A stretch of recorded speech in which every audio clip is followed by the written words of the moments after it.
Oi, gente, tudo bem com vocês? Vamos aí para mais uma videoaula dessa semana.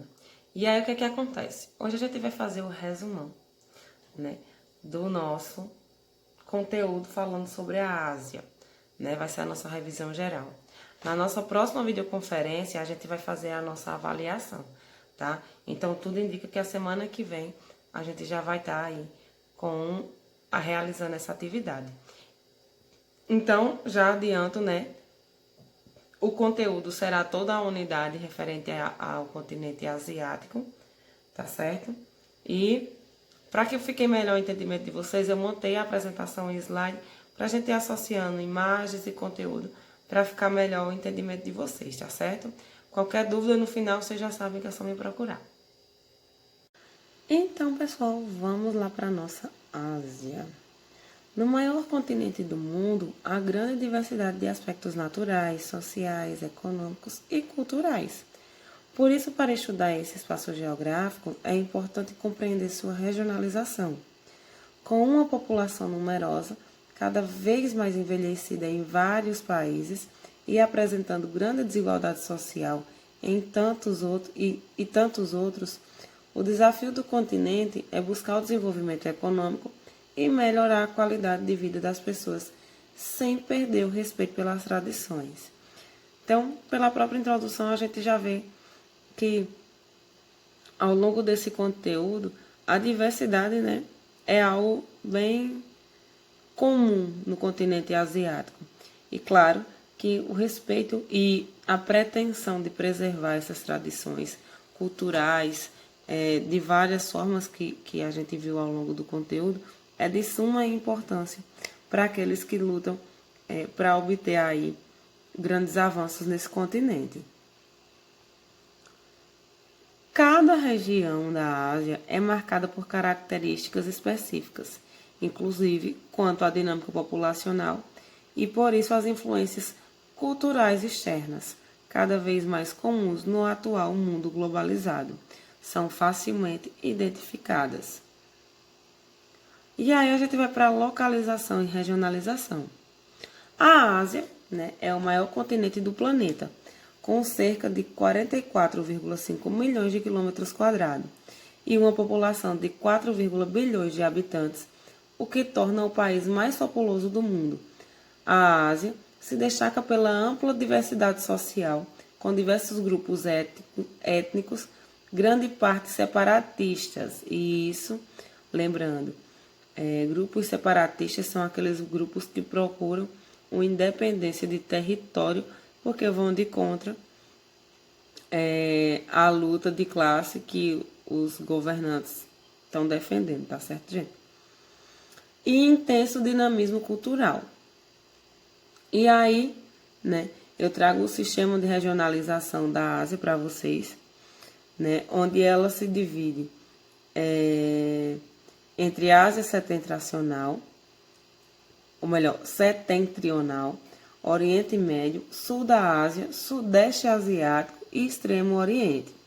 Essa divisão regional da Ásia ela foi feita com base em critérios sociais, culturais e econômicos e ficou dividida nessas 5 regiões, certo?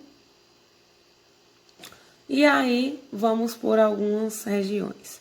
O Sul da Ásia está localizado entre a Cordilheira do Himalaia ao norte e o Oceano Índico ao sul. Tem a sudoeste o Mar Árabco.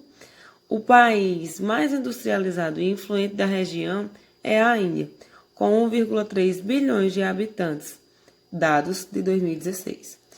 Em breve, se tornará o país mais populoso do mundo devido ao seu elevado crescimento vegetativo. Também chama a atenção a desigual distribuição de renda no país, o que ajuda a ampliar o alto índice de pobreza de grande parte da população. E aí, nesse único tópico, né, quando a gente percebe aí os países que compõem o sul da Ásia, Paquistão e Índia, Nepal, Butão e Bangladesh, a gente vai perceber que sim, são aí, inclusive lá embaixo, o Sri Lanka, né? São realmente os países que apresentam na grande mídia o grande problema aí das desigualdades sociais, a fome e a miséria está presente constantemente nessas regiões, nesses países, né?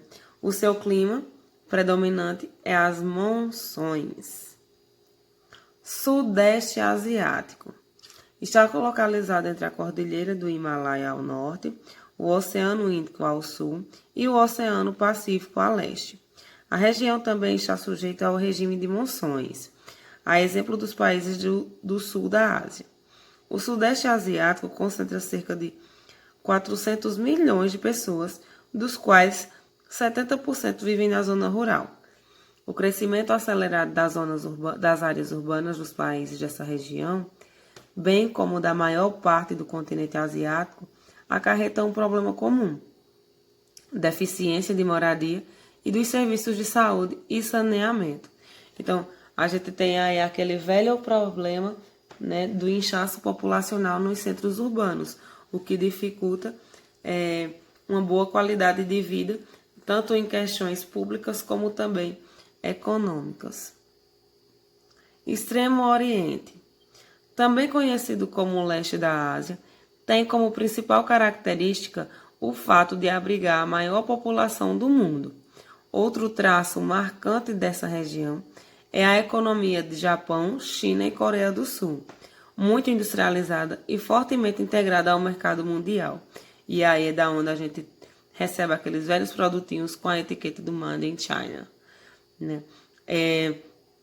Esses três países, principalmente a China, está ganhando destaque no cenário mundial, onde começa a competir quase, vamos dizer, 99% de igual para igual com os Estados Unidos, quando se trata de exportações de produtos, né? Ou seja, a venda desses produtos industrializados desse país.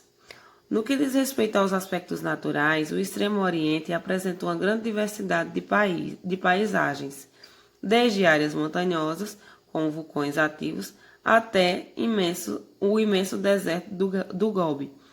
Então, vejam, gente, essa extensão, né, do Extremo Oriente, ela tem as mais variadas paisagens, na qual né, com a presença de vulcões ativos, até de regiões mais úmidas, né, com grandes índices de chuva, até chegarmos aí aos imensos desertos, que também faz parte dessa configuração. Por causa da sua localização no chamado Anel de Fogo do Pacífico, muitos territórios dessa região são ilhas vulcânicas, ou seja, surgiram em decorrência de vulcões que atuam na área de choque de placas tectônicas. E aí é interessante, caso venha a curiosidade de vocês darem uma pesquisada também ao longo do estudo de vocês, que quando a gente viu aí no 6º ano o mapa justamente dessa distribuição das placas tectônicas e dos grandes abalos sísmicos das atividades vulcânicas, a gente ganha aí destaque para essa região da Ásia. Dinâmica demográfica e social. A população asiática, a maior parte dela, concentra nas proximidades dos litorais, né? Reside de predominância no campo, utilizando técnicas muito simples de cultivo e pastoreio. A economia da maior parte dos países asiáticos baseia-se nas atividades do setor primário, o que explica a grande concentração de população camponesa, principalmente no sudeste e no sul do continente, que são justamente a região, né, que tem aí o índice de desigualdade econômica, principalmente a situação precária, né, da própria população em maior destaque. Os fluxos migratórios e refugiados, né, o fator econômico é o principal motor das imigrações asiáticas, mas não pode ser ignorado, né, claro, os fatores de instabilidade política ou as catástrofes naturais. Então, vejam, a qualidade de vida vem sempre em primeiro argumento, né? Existem aí países que vivem em extrema miséria e a sua população sofre com isso. Então, vem o processo migratório para outros países do mesmo continente ou de outros. Mas, uma coisa que não dá para se esquecer, né, quando a gente fala aí da Ásia, é justamente o sistema político, os atritos políticos que acontecem, além também das catástrofes naturais, como tsunamis, atividades vulcânicas, tudo isso também conta para enaltecer o sistema migratório. Temos também a questão da desigualdade socioeconômica, que refletem, né, os diferentes níveis de desenvolvimento do país, no qual alguns alcançaram alto nível de desenvolvimento industrial e, consequentemente, oferecem boa qualidade de vida para as pessoas. De outro, há países com grande parcela da população vivendo abaixo da linha de pobreza. Vem aí o destaque para a desigualdade social. Entre os fatores responsáveis pela situação econômica de alguns países asiáticos, sobretudo sul e sudeste do continente, destaca-se a elevada dependência da exportação de produtos primários, mantidos a preços baixos no mercado internacional. E aí é aquele velho discurso que eu trago para vocês. Quanto mais dependente da agropecuária, né, de atividades primárias, mais baixo é o valor de mercado e mais lentamente esse país se desenvolve. Outro fator é a elevada dívida externa desses países e a má distribuição de renda em muitos deles. Então, aí já vem outros agravantes. A questão da má distribuição de renda, né, que isso aí já é uma coisa prática em todos os continentes, em todos os países, e as dívidas que esses países acabam comprando para ter investimento ao longo dos anos. E aí temos a questão da diversidade religiosa e territórios. E aí o que é que acontece? É um tema, né, que vocês vão apresentar ao seminário, ou melhor, já apresentaram no seminário. Então estão tudo aí com a mentezinha fresca. E aí vem a necessidade de se explicar, mais uma vez, o porquê essa junção de geografia e religiosidade, né? E aí, no primeiro vídeo, eu já expliquei para vocês a utilização de alguns espaços no território para cultuar, né, essas religiões. E aí, dependendo da religião, a gente vai ter templos construídos igual uma casa, vai ter a presença de igrejas, vai ter cachoeiras que são chamadas de bentas, ou que purifica a alma daqueles que acreditam. A geografia entra no quesito religioso quando se trata justamente desse espaço, do espaço geográfico e as interferências, né, a utilização dessas religiões como rituais de crença. Pessoal, quando a gente faz uma associação, por exemplo, da geografia e religiosidade, berço das grandes religiões e territórios de religiosidade, chegamos ao quê?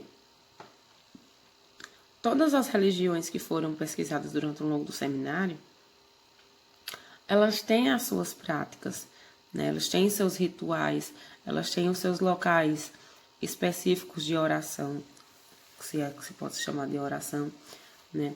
Enfim, e tudo isso ocupa o espaço geográfico como um todo. A Ásia, ela é um dos continentes que, como vem dizendo, né, no próprio início do nosso vídeo, que apresenta uma vasta densidade demográfica, né? O índice populacional muito elevado, tem também a diversidade dessas religiões, e elas são cultuadas das mais variadas formas por diferentes povos, e isso está aí estendido em todo o território da Ásia.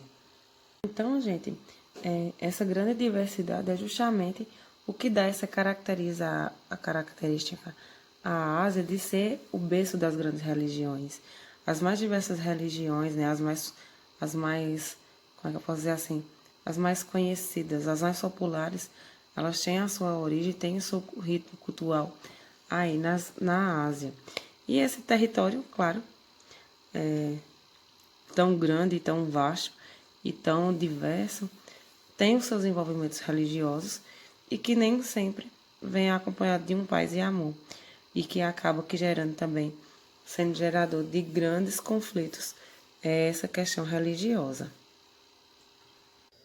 E aí, né, depois da nossa revisão, Fica como atividade da semana a atividade da página 176 a 177. Lembrando, atividades respondidas, fotografa e me manda por e-mail. E estudem para fazer uma boa prova, tá bom? Assim que Paixão elaborar o calendário, a gente já vai divulgar e eu já faço o lembrete de vocês. Mas entre segunda e terça-feira, né, já vão ficando espertos da próxima semana, tá bom? Um grande cheiro para vocês e até mais.